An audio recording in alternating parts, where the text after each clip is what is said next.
Hello friends, good morning. Welcome back to our YouTube channel. అందరూ ఎలా ఉన్నారు? ఈరోజు వీడియో ఒక వ్లాగ్ అన్నమాట. మండే టు సాటర్డే నా డైలీ రొటీన్. మీకు కనుక మా వీడియోస్ నచ్చినట్లయితే please like, share and subscribe to our channel అండి. నేను ఒక వర్కింగ్ ఉమెన్ని.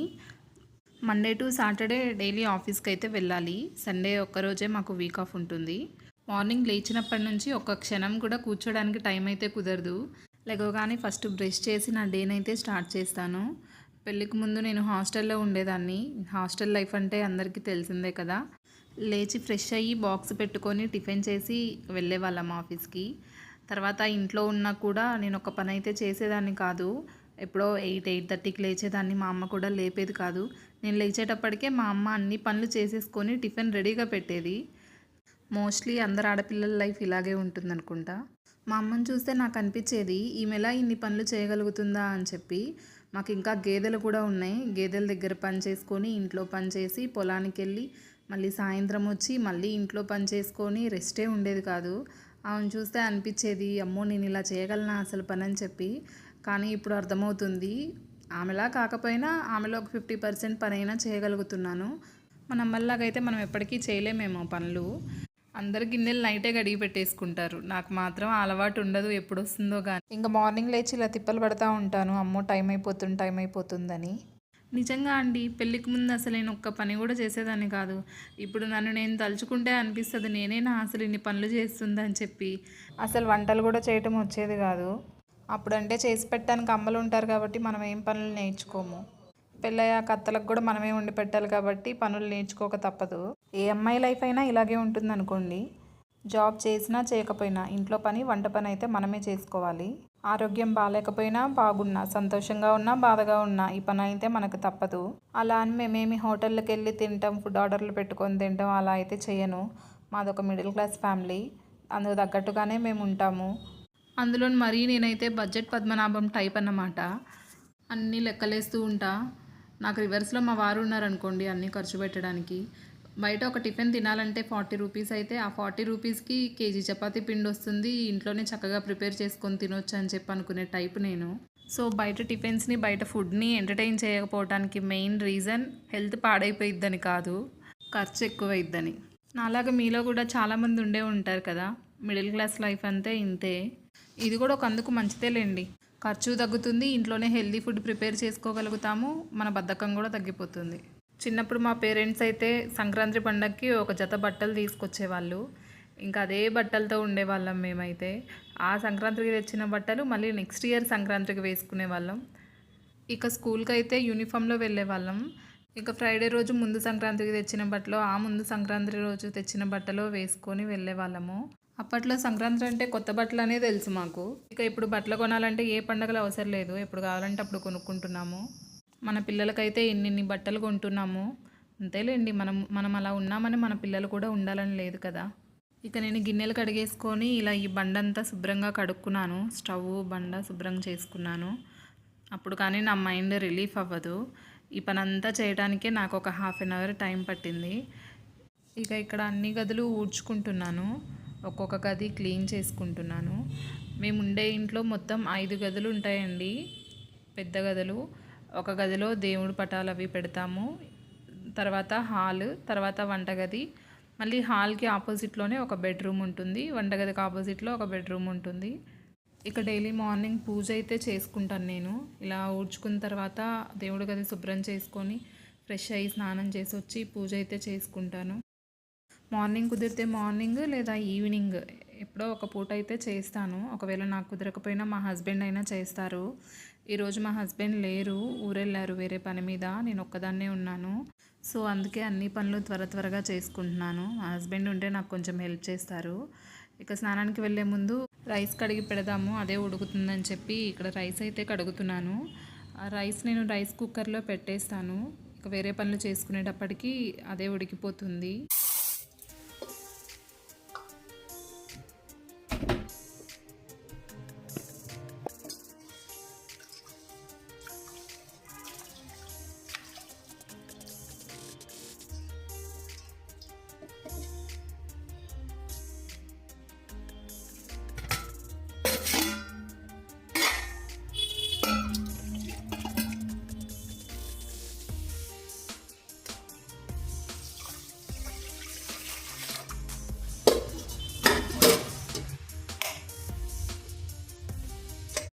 ఇక స్నానానికి వెళ్ళబోతూ ముందు ఇక్కడ ఒక డ్రెస్ ఐరన్ చేసుకుందామని చెప్పి అయితే చేసుకుంటున్నాను.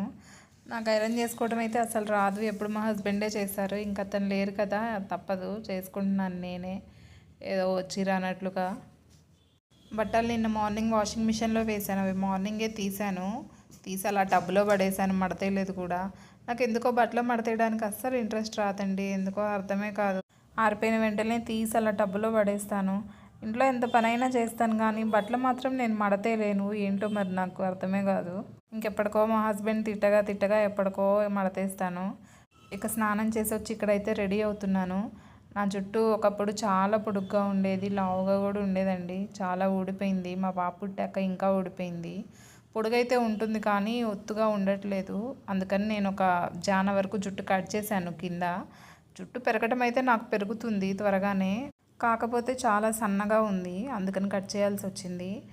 చిన్నప్పుడు నాకు ఎప్పుడో సంవత్సరం పిల్లప్పుడు మా అమ్మ వాళ్ళు నాకు గుండు చేపించారు, ఇంకా అంతే. తర్వాత ఇంకెప్పుడు గుండు చేపించలేదు, అదే జుట్టు అన్నమాట. ఇంకా స్కూల్ డేస్ నుంచే పొడుగ్గా ఉండేది, కాలేజ్లో ఉన్నప్పుడు అయితే పొడుగుతో పాటు ఒత్తుగా కూడా ఉండేది. అంటే అప్పట్లో అలా మెయింటైన్ చేసేదాన్ని అనుకోండి. నేను పెళ్ళికి ముందు హాస్టల్లో ఉన్నప్పుడు కూడా హెయిర్ కేర్ చాలా బాగా తీసుకునేదాన్ని. హెన్న పెట్టేదాన్ని, ఆనియన్, ఎగ్ ఇవన్నీ రాసేదాన్ని, మంచి మంచి షాంపూలతో తలస్నానం చేసేదాన్ని. పెళ్ళి తర్వాత అయితే అసలు దాన్ని కేర్ చేసిందే లేదు, ఒక్కసారి కూడా హెన్ననే పెట్టలేదు. అందుకే అలా తయారైంది నా జుట్టు. ఎప్పుడో వారానికో 2 వారాలకో ఆయిల్ రాస్తాను. సో హెయిర్ చాలా డ్రై అయిపోయి బాగా ఊడిపోతుంది. ఇప్పుడు ఇంకా ఎక్కువగా హెయిర్ ఫాల్ ఉంటుంది. హాస్టల్లో ఉన్నప్పుడైతే ఒకళ్ళని చూసి ఒకళ్ళం బాగా అన్ని కేర్లు తీసుకుంటాము, హెయిర్ కేర్లు కానీ ఫేస్ కేర్లు కానీ. ఇక పెళ్ళయ్యాక ఇంట్లో పని చేసుకోవటం, ఆఫీస్కి పోవటం, మళ్ళీ వచ్చి ఇంట్లో పని చేసుకోవటం, పడుకోవటం, లెగవటం, ఇంక ఇదే రొటీన్. ఫేస్ కేర్లు, హెయిర్ కేర్లు అంత టైం ఉండదన్నమాట. సో ఇక్కడ నేను ఇంకా పూజ చేయడానికి అయితే వచ్చాను. పూజ సామాన్లు ఇక్కడ క్లీన్ చేస్తున్నాను. డైలీ ఒక్కసారైనా పూజ సామాన్లు క్లీన్ చేసుకోవాలంట కదా, అంటే మార్నింగ్ చేస్తే ఇంక ఈవినింగ్ పూజ చేసినా క్లీన్ చేయాల్సిన అవసరం లేదంట. సో నేను డైలీ మార్నింగ్ అయితే ఇలా క్లీన్ చేసుకుంటాను.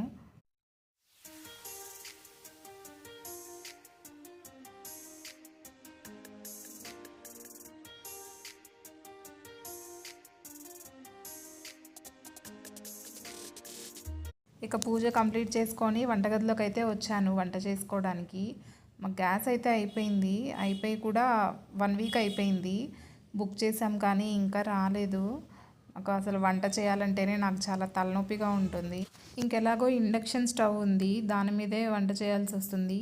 గ్యాస్ స్టవ్ అనుకోండి, రెండిటి మీద 2 వేసి మనం వేరే పని చేసుకోవచ్చు అండ్ ఎర్లీగా కూడా అయిపోతుంది. ఇండక్షన్ స్టవ్ అంటే 1 by 1 చేయాలి, ఒకటి అయిపోయేదాకా ఉండి వెయిట్ చేసి మళ్ళీ తర్వాత వేరే దానికి వెళ్ళాలి. ఇప్పుడు మేము డైలీ టిఫిన్ ఇంట్లో చేసుకుంటాము. టిఫిన్, అందులోకి చట్నీ, కర్రీ, మళ్ళీ కాఫీ, ఇలా ఇవన్నీ పెట్టేటప్పటికే టైం అయిపోతుంది. నేను మళ్ళీ 9:15, 9:20 కల్లా ఆఫీస్కి స్టార్ట్ అయ్యి వెళ్ళిపోవాలి. ఈ ఇండక్షన్ స్టవ్ మీద ఏ గిన్నెలు పడితే ఆ గిన్నెలు మళ్ళీ కూర్చోవు, వాటికి ఇండక్షన్ బేస్ ఉండాలి, లేదా కాపర్ గిన్నెలు కూడా కూర్చుంటాయి. అలా అని ఇంట్లో ఉన్న అన్నిటికీ ఇండక్షన్ బేస్, కాపర్ కోటింగ్ అయితే ఉండవు కదా. సో మా ఇంట్లో దోశలు పోసుకోవడానికి అది నాన్ స్టిక్ పాన్ ఒకటి ఇండక్షన్ బేస్తో ఉంది, ఇంకో కడాయి ఉంది. సో ఇప్పుడు నేను ఏం చేయాలన్నా, దోశలు కాకుండా ఇంకేం చేయాలన్నా ఆ కడాయిలోనే మళ్ళీ కడిగి చేయాల్సి వస్తుంది ఇండక్షన్ స్టవ్ మీద. ఇది చాలా టైం టేకింగ్ ప్రాసెస్ అవుతుంది నాకు. ఇప్పుడు ఒక దోశ పోసాను కదా, ఆ దోశ కాలటానికి అంటే మనం టెంపరేచర్ ఎక్కువ పెట్టుకోవచ్చు, టెంపరేచర్ సెట్ చేసుకోవచ్చు, లోలో కూడా పెట్టుకోవచ్చు. మరీ ఎక్కువ పెట్టుకుంటే మాడిపోతుంది. సో అందుకని మినిమం నార్మల్ టెంపరేచర్ ఎంత ఉందో నేను అదే మెయింటైన్ చేశాను. ఇప్పుడు ఫస్ట్ పోసిన దోశ అది కాలేలోపు నేను ఈ 2 ఆలుగడ్డలు కట్ చేసేసుకున్నాను. అదే స్టవ్ అనుకోండి, మనం ఒక పొయ్యి మీద దోశ వేస్తే, ఒక పొయ్యి మీద కర్రీ వేస్తే, ఓ పక్క దోశ కాలుతుంది, ఓ పక్క కర్రీ అయిపోతుంది, పని తొందరగా అయిపోతుంది అన్నమాట. ఇదిగో చూడండి ఇక్కడ ఎలా కాలాయో, అంతే తెల్లగా ఉన్నాయి. ఇంకా తప్పదు ఇలాగే తినటమే. ఫస్ట్ దోశని ఇలా ఉందని చెప్పి అనుకున్నా, కానీ తర్వాత పోసిన దోశ కూడా ఇలాగే ఉంది. ఇక అడ్జస్ట్ అవ్వాలి. గ్యాస్ ఎప్పుడు వస్తుందో ఏమో, ఎప్పుడు బుక్ చేసినా 2 డేస్లో వచ్చేస్తుంది. ఇప్పుడు ఈ వార్ కారణంగా వారాలు పడుతుందన్నమాట గ్యాస్ రావటానికి. ఇప్పటికే మేము బుక్ చేసి 1 వీక్ అయింది, ఇంకెప్పుడు వస్తుందో చూడాలి. ఈ ఇండక్షన్ మీద వేసే దోశలకి ఎంత ఆయిల్ వేసినా అవి గట్టిగా అయిపోతాయి, ఆయిల్ కూడా ఎక్కువ పడుతుంది అనుకుంటా. ఎక్కువ పీల్ చేసుకుంటుంది దోశ. తర్వాత చాలా గట్టిగా అయిపోతున్నాయి తినే టైంకి. సో తర్వాత దోశలు అయిపోతే వెంటనే నేను కర్రీ స్టవ్ మీద వేద్దామని చెప్పి వెయిట్ చేస్తున్నాను. ఫస్ట్ దోశలు వేసి తర్వాత కూర తాలింపు వేస్తే మనం దోశలు తినేలోపు కూర ఫ్రై అవుతుందిలే అని చెప్పి ఫస్ట్ దోశలు వేసుకుంటున్నాను. తర్వాత ఆ దోశలు తినేలోపు కొంచెం ఫ్రై అయితే తర్వాత టీ పెట్టుకొని టీ ఆర్ కాఫీ ఏదైనా పెట్టుకొని తాగొచ్చు అని చెప్పి. ఇదిగో ఇలా ఉన్నాయి నా ఇండక్షన్ మీద వేసిన దోశలు. ఇక నేను అందులోకి నిన్న చేసిన పచ్చిమిరపకాయ టమాటా పచ్చడి ఉంది, ఆ పచ్చడి వేసుకొని తింటున్నాను. నాకు దోశలోకి చట్నీయే కంపల్సరీగా ఉండాలని అయితే లేదు. అదే మా హస్బెండ్ అయితే చట్నీ లేకుండా దోశలు తినరు. ఇంకా బలవంతంగా తింటారులే కానీ ఒక దోశ తింటారు అంతే. అదే చట్నీ ఉంటే ఒక 3 దోశలు తింటారన్నమాట. నేనైతే కారపొడో టమాటా పచ్చడో మామిడికాయ పచ్చడో ఏది ఉంటే అది వేసుకొని తింటాను. నాకు కంపల్సరీ చట్నీయే ఉండాలని అయితే లేదు. ఇక ఇక్కడ దోశలు అయిపోగానే వెంటనే ఈ కడాయి అయితే పెట్టాను. ఇది ఇండక్షన్ బేస్ అన్నమాట. నా దగ్గర ఇది ఒక్కటే ఉంది. ఇది నాన్ స్టిక్ అయితే అదంతా పోయింది నాన్ స్టిక్. ఇక నార్మల్గా పులుసు కూరలకి వాటికి వాడుకుంటున్నాము. ఫ్రై కర్రీస్ అయితే ఇందులో అడుగంటుతున్నాయి. ఇంక ఇప్పుడు నాకు వేరే ఆప్షన్ ఏం లేదు, ఈ కడాయి ఒకటే ఉంది కాబట్టి ఆలుగడ్డలు దీంట్లోనే ఫ్రై చేయాలి. నేను ఇక్కడ ఏమి ఆలుగడ్డ కర్రీలోకి ఏమి వేయట్లేదు, జస్ట్ ఆలుగడ్డలు మాత్రమే వేసి ఫ్రై చేసి తర్వాత ఉప్పు కారం వేసి ఇక అయిపోయింది కర్రీ చేయడం. ఎందుకంటే నాకు ఇంకా ఆనియన్స్ కట్ చేసి పచ్చిమిర్చి కట్ చేసి వెల్లిపాయ కారం చేసి ఇంత టైం లేదు. అదే టైం ఉంటే ఇవన్నీ చేసుకోవచ్చు ఫ్రీగా. ఇప్పుడు అంత టైం లేదన్నమాట. ఇక్కడ తాలింపు గింజలు వేసి అవి ఫ్రై అయిన వెంటనే అందులోకి ఆలుగడ్డలు వేసి కొంచెం పసుపు వేసి ఇక ఫ్రై చేశాను. ఈ గ్యాప్లో ఇంకా నేను ఇందాక దోశలు పోసుకున్నాను కదా, అవి తినొచ్చు, టైం సేవ్ అవుతుంది అని చెప్పి ఆ కర్రీ అయ్యేలోపు నేను టిఫిన్ తినేలోపు కర్రీ అయిపోతే తర్వాత కాఫీ పెట్టుకొని తాగొచ్చు అని చెప్పి ఇక్కడ పసుపు వేసి కలుపుతున్నానన్నమాట. ఈ ఫ్రైలు ఇండక్షన్ స్టవ్ మీద చాలా లో టెంపరేచర్లో పెట్టాలి. యాక్చువల్గా మనము స్టవ్ మీద పెట్టుకున్నా కూడా హై ఫ్లేమ్లో అయితే పెట్టాం కదా, మీడియం ఫ్లేమ్ కానీ లేదంటే సిమ్లో కానీ పెట్టి ఫ్రై చేస్తాము. అలా అయితేనే ఫ్రై కర్రీస్ టేస్ట్గా ఉంటాయి అనిపిస్తుంది నాకైతే. ఫ్రై కర్రీసే కాదు పులుసు కూరలు కూడా అలా అయితేనే టేస్ట్గా ఉంటాయి, అది నా ఫీలింగ్. ఇక ఇంతేనండి నా కర్రీ. ఇంకా అదే మగ్గుతూ ఉంటుంది. తర్వాత కొంచెం టేస్ట్కి సరిపడా ఉప్పు, తర్వాత కొంచెం కారం వేసి ఇక దించేసేయటమే. ఇక్కడ నేను టిఫిన్ అయితే చేస్తున్నాను. ఇలాగే నేను కింద కూర్చొని తింటాం అలవాటండి నాకు. ఎక్కడ పడితే అక్కడే కింద కూర్చొని తింటాను. మంచాల మీద కూర్చొని చైర్లో కూర్చొని అయితే నేను అసలు తినను. నా వెనక చైర్లో చూసారా బట్టలు ఉన్నాయి. నేను ఇందాక చెప్పాను కదా నాకు బట్టలు మడతేయాలంటే అస్సలు ఇంట్రెస్ట్ రాదని చెప్పి. ఇందాకే బట్టలు తీసి ఆ కుప్ప అలాగే చైర్లో వేశాను. ఇంకా అది మడతేయడానికి నాకు ఎప్పుడు టైం వస్తుందో ఏమో. మధ్య మధ్యలో అవసరమైన ఇలా తీసుకొని ఐరన్ చేసుకొని వేసుకుంటూ ఉంటానన్నమాట. ఇక తింటూ మధ్య మధ్యలో కూర కలబెట్టుకుంటూ ఉన్నాను. టైం చూస్తేనేమో చాలా అయిపోతుంది, ఇంకా కూర ఏమో ఫ్రై అవ్వలేదు. ఆఫీస్కి ఎప్పుడు వెళ్ళాలా, ఈరోజు నాకు తిట్లు పడతాయిలే ఆఫీస్లో అని చెప్పి అనుకుంటా ఉన్నాను. టైం అప్పటికే 9:15 అయిపోయింది. ఇంకో 15 మినిట్స్లో నేనైతే స్టార్ట్ అయిపోవాలి. కర్రీ చూస్తేనేమో ఇంకా అయిపోలేదు. మా హస్బెండ్ ఉన్నట్లయితే వెజిటబుల్స్ కట్ చేయటము లేదా దోశలు పెట్టడం అలా చేసేవాళ్ళు. లేదా ఒకవేళ దోశలు నేను పోసుకున్నా కూడా నేను తినే గ్యాప్లో తను కాఫీ పెట్టడం అలా చేసేవాళ్ళు. ఏదో ఒక పనిలో ఏదో ఒకటి హెల్ప్ చేసేవాళ్ళు అన్నమాట. ఎందుకంటే నేను కూడా మళ్ళీ త్వరగా ఆఫీస్కి వెళ్ళాలి కాబట్టి. అదే ఇంటి దగ్గర ఉండడం అయితే మనం కర్రీ తర్వాత అయినా చేసుకునే వాళ్ళము. టిఫిన్ ఒకటి చేస్తే సరిపోతుంది, తర్వాత మధ్యాహ్నానికి కర్రీ చేసుకొని రైస్ వండుకుంటే సరిపోతుంది. కానీ అలా కాదు కదా. ఇదిగో చూడండి ఇక్కడ ఎలా అడుగంటుతుందో కర్రీ. అప్పటికి నేను టెంపరేచర్ చాలా లోనే పెట్టాను, అయినా కూడా అడుగంటుతుంది. దీంట్లో ఫ్రైలు చేసి ఇది ఇలా అయిపోయిందేమో. మా ఆయన అయితే అన్ని కర్రీలు దీంట్లోనే చేయాలంటారు. యాక్చువల్గా నేను లేని టైంలో, నేను డెలివరీ అయ్యి అప్పుడు ఊర్లో ఉన్నప్పుడు కూడా అన్ని కర్రీస్ దీంట్లోనే చేసేవాళ్ళు. అంటే చికెన్ కర్రీ కానీ ఏవైనా, పప్పు అయినా చారు అయినా అన్ని ఫ్రైలు దీంట్లోనే చేసేవాళ్ళు అన్నమాట. నేనైతే చికెన్ కర్రీ దీంట్లో చేయనండి. నేను అల్యూమినియం గిన్నెలు ఉంటాయి కదా, నేను దాంట్లో చేస్తాను. నాకు దాంట్లోనే అలవాటు. వేరే నాన్ స్టిక్ గిన్నెలు ఉన్నాయిలే కానీ వాటికి ఇండక్షన్ బేస్ లేదు. వాటిల్లో అయితే ఫ్రై బాగానే వస్తుంది. దీని ఒక్కదానికే ఇండక్షన్ బేస్ ఉందన్నమాట. ఈ స్టవ్ మీద ఇది ఒక్కటే కూర్చుంటుంది. అందుకని ఇంకా తప్పదు, దీంట్లోనే చేసుకోవాల్సి వస్తుంది. మధ్య మధ్యలో కదుపుతా అడుగంటుతుంది తిప్పుకుంటా. ఇక అట్ల కాడే పెట్టాను ఏకంగా. ఇక అయిపోయింది నా కర్రీ అయితే. కారం కూడా వేసేసాను.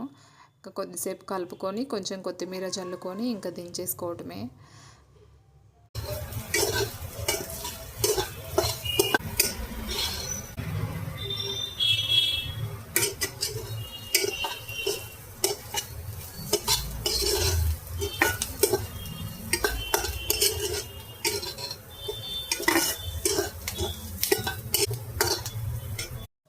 ఇక అట్లా కర్రీ అయిపోయిందో లేదో వెంటనే పాల గిన్నె అయితే పెట్టాను. పాలు ఆల్రెడీ ఇంతకుముందే కాచేసాను. ఇప్పుడు వేడి చేసుకుందామని చెప్పి పెట్టాను. యాక్చువల్గా అయితే డైలీ రోజు టీ తాగుతాము. ఇంకా ఇంట్లో నేను ఒక్కదాన్నే ఉన్నాను. ఒకదానికి ఏం టీ పెట్టుకుంటాను. పైగా టీ అంటే మళ్ళీ కొంచెం అవి మరగాలి, టైం పడుతుందని చెప్పి పాలు కాచుకొని కాఫీ పెట్టుకుందామని చెప్పి ఇలా కాచుకుంటున్నాను. ఇక్కడ కప్పులో కొంచెం కాఫీ పొడి వేసుకుంటున్నాను. నేనైతే 3 రూపీస్ ప్యాకెట్ తీసుకురమ్మంటాను. మా ఆయన డీమార్ట్ వెళ్ళినప్పుడు ఆ పెద్దది తీసుకొని వచ్చారు. ఇక వేసుకున్నప్పుడల్లా ఫోల్డ్ చేసుకొని మళ్ళీ ఫ్రిడ్జ్లో పెట్టుకోవాలి. అక్కడ హీట్ మిల్క్ ఆప్షన్ ఉంది కదా, ఎక్కువ పాలు కాచుకునేటప్పుడు అయితే నేను ఆ ఆప్షన్ మీద పెడతాను టెంపరేచర్ అనేది. అప్పుడు పాలు మనకి పొంగు రావన్నమాట, పై వరకు వచ్చి దిగిపోతాయి మళ్ళీ. ఇప్పుడు నాకు వెంటనే కాగాలి కాబట్టి నేను పక్కన కర్రీ అని ఉంది దాంట్లో పెట్టాను. ఆ ఆప్షన్ మీద పెట్టగానే మనకి ఇక్కడ టెంపరేచర్ 1200 చూపిస్తుంది. పక్కన ప్లస్ మైనస్ ఉన్నాయి కదా, మనం తగ్గాలనుకుంటే మైనస్, పెరగాలనుకుంటే ప్లస్ సెట్ చేసుకోవచ్చు టెంపరేచర్ని. ఈ ఇండక్షన్ మీద నేను ఏ పని చేయాలన్నా కూడా నేను ఆప్షన్ అయితే కర్రీలోనే పెడతాను. ఈవెన్ పాలు కాగబెట్టాలన్నా హీట్ మిల్క్లో పెట్టాను, కర్రీలోనే పెడతాను. ఏం చేయాలన్నా అదైతే త్వరగా అయిపోతుందని చెప్పి. అదే పాలు కాయాలంటే హీట్ మిల్క్లో పెట్టుకుంటే కొంచెం టైం ఎక్కువ పడుతుంది, మళ్ళీ పొంగు రావు.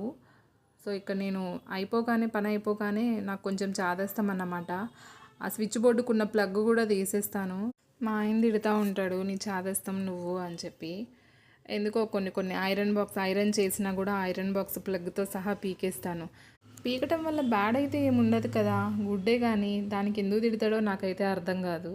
తిట్టడం అంటే ఇంక అదేలే, నీ చాదస్తావు నువ్వు, అది ఉంటే ఏమైద్ది అని చెప్పి అంటారు. దాన్నే నేను తిట్లనుకుంటా. సో ఇంకా నేను కాఫీ అయితే తాగుతున్నాను. నాకు మా అమ్మ వాళ్ళ ఇంట్లో ఉన్నప్పుడైతే టీ అలవాటు బాగా. మేము టీ ఎక్కువగా తాగుతాము. మార్నింగ్ ఒకసారి తాగుతాం లేవగానే, మళ్ళీ 8కి, ఈవినింగ్ 4కి, 7కి ఇలా తాగుతాము. అలా అని నేను ఎడిక్ట్ అయితే ఏం అవ్వలేదు టీకి. ఉంటే తాగుతాను, లేదంటే లేదు. ఇక్కడ ఇంకా లంచ్ బాక్స్ ప్రిపేర్ చేసుకుంటున్నాను. మా అత్తయ్య వాళ్ళు అయితే మార్నింగ్ లేవగానే ఒకసారి తాగుతారు, మళ్ళీ ఈవినింగ్ అంతే. అదే ఇప్పుడు నేనైతే మార్నింగే తాగుతాను. ఎప్పుడన్నా తాగాలనిపిస్తే ఈవినింగ్ తాగటానికి కూడా ఇంకా టైం ఉండదు. ఆఫీస్ నుంచి వచ్చేటప్పటికే 7:30 అలా అయిపోతుంది. ఇక వచ్చాక మళ్ళీ ఫుడ్ అది ప్రిపేర్ చేసుకొని తిని పడుకోవటమే. ఇంకా కాఫీ తాగే టైం కూడా ఉండదు. ఒకవేళ నైట్ ఏమన్నా ఫుడ్ తినకపోవటం అయితే తాగుతాను కాఫీ. ఇక్కడ రైస్, కర్రీ అన్నీ పెట్టేసుకొని ఒకేసారి సింక్లో వేసి నీళ్ళు కూడా వదిలేసాను అన్నమాట. అవి నానతాయి, మళ్ళీ ఈవినింగ్ ఒకవేళ కడుక్కుంటే త్వరగా పోతుందని చెప్పి. పాలు కూడా ఫ్రిడ్జ్లో పెడదామని చెప్పి చూశాను, కానీ అవి ఇంకా వేడిగానే ఉన్నాయి. వేడిగా ఉంటే ఫ్రిడ్జ్లో పెట్టడం ఎందుకులే అని చెప్పి బయటే ఉంచాను. ఆల్రెడీ కాచిన పాలే కదా, బయట పెట్టినా పాడైపోవు, ఇరిగిపోవు అని చెప్పి అన్ని డోర్లు గడైతే పెడుతున్నాను. అన్ని గదుల్లో లైట్లు వేస్తాము. ఎందుకు వేస్తామో తెలీదు. ఏ గదిలోకి వెళ్తే ఆ గదిలో లైట్ వేస్తాము. అదే మా హస్బెండ్ కనుక లైట్ వేస్తే తిడతాను నేను, ఆ గదిలో వేసావు, ఈ గదిలో వేసావు, కరెంటు బిల్ ఎంత వస్తుంది అది ఇది అని చెప్పి. మిడిల్ క్లాస్ వాళ్ళం కదా. ఇక్కడ నేను లంచ్ బాక్స్ బ్యాగ్లో అయితే పెట్టేసుకుంటున్నాను. మా పాప ఉంటే మా పాప అందించిద్ది మాకు బాక్సులు, మమ్మీ డాడీ బాచ్ బ్యాగ్ అని చెప్పి. నేను ల్యాప్టాప్ కూడా క్యారీ చేస్తాను, అందుకే కాలేజ్ బ్యాగ్ తీసుకెళ్లాల్సి వస్తుంది. లేదంటే లంచ్ బాక్స్కి హ్యాండ్ బ్యాగ్ తీసుకెళ్తే సరిపోయేది. రోజు క్యారీ చేస్తాను కాబట్టి కాలేజ్ బ్యాగ్ వేసుకొని వెళ్తాను. ఇక ఆల్ సెట్ టు గో అన్నమాట. పనంతా అయిపోయింది. అప్పటికే టైం 9:30 అయిపోయింది. నేను వెళ్ళేటప్పటికి ఆఫీస్కి ఏ టైం అవుతుందో. ఇక డోర్ అది వేసి వెళ్ళిపోతున్నాను. మా ఆఫీస్ దగ్గరే అయినా నేను 2 బస్సులు మారాలి. ఇంటి దగ్గర నుంచి మెయిన్ రోడ్కి వెళ్ళడానికి ఒక బస్సు, అక్కడి నుంచి ఆఫీస్కి ఒక బస్సు. సో ఇక్కడ నేను ఆఫీస్ అయిపోయి ఇంటికి వచ్చేసాను. ఆఫీస్లో అంతసేపు పనిచేసినా కూడా ఎనర్జీగానే ఉంటాం, కానీ ఆ బస్సుల్లో పడి వచ్చేటప్పటికే నా ఓపిక అంతా అయిపోతుంది. ఫ్రీ బస్ అయ్యేటప్పటికి చాలా రష్గా ఉంటుంది. అయితే అంతసేపు నుంచోనే ఉండాలి దిగేదాకా. ఇక రాగానే కాళ్ళు కడుక్కోవడానికి అయితే వెళ్తున్నాను బయటికి. ఇక కడుక్కొని వచ్చి కాఫీ పెట్టుకుందామని చెప్పి స్టవ్ అయితే ఆన్ చేస్తున్నాను. మీకు ఆల్రెడీ చెప్పాను కదా, నాకు చాదస్తం ప్లగ్తో సహా పీకేస్తానని చెప్పి. మళ్ళీ ప్లగ్ పెట్టి పాలు కొంచెం వేడి చేసుకుంటున్నాను. ఇక అన్నం తినాలని అనిపించట్లేదు, కాఫీ తాగి పడుకుందాంలే అని చెప్పి పాలు వేడి చేసుకుంటున్నాను. ఇంట్లో ఒక్కళ్ళే ఉంటే అసలు ఏం ఫుడ్ వండుకోవాలనిపించదు కదా. ఒక్కళ్ళకే ఏం వండుకుంటాంలే, ఈ పూట తినకపోతే ఏమైందిలే, రేపు తిందాంలే అని చెప్పి అనుకుంటాం కదా. నేనైతే అందులో ఫస్ట్ ఉంటాను. నేను ఏ వంట చేసినా నాకు లెక్కలు ఉంటాయన్నమాట. అంటే ఇప్పుడు కాఫీ పెట్టానంటే ఈ కప్పుకి ఒక 2 స్పూన్ల షుగర్ మాత్రమే పడుతుంది. టీ పెట్టానంటే ఒక గ్లాస్ నీళ్ళల్లో ఒక 2 స్పూన్ల టీ పొడి మాత్రమే వేయాలి, ఒక 4 స్పూన్ల చక్కెర మాత్రమే వేయాలి. ఇలా లెక్కలు పెట్టుకుంటాను. అలా అయితేనే నేను చేయగలుగుతానన్నమాట.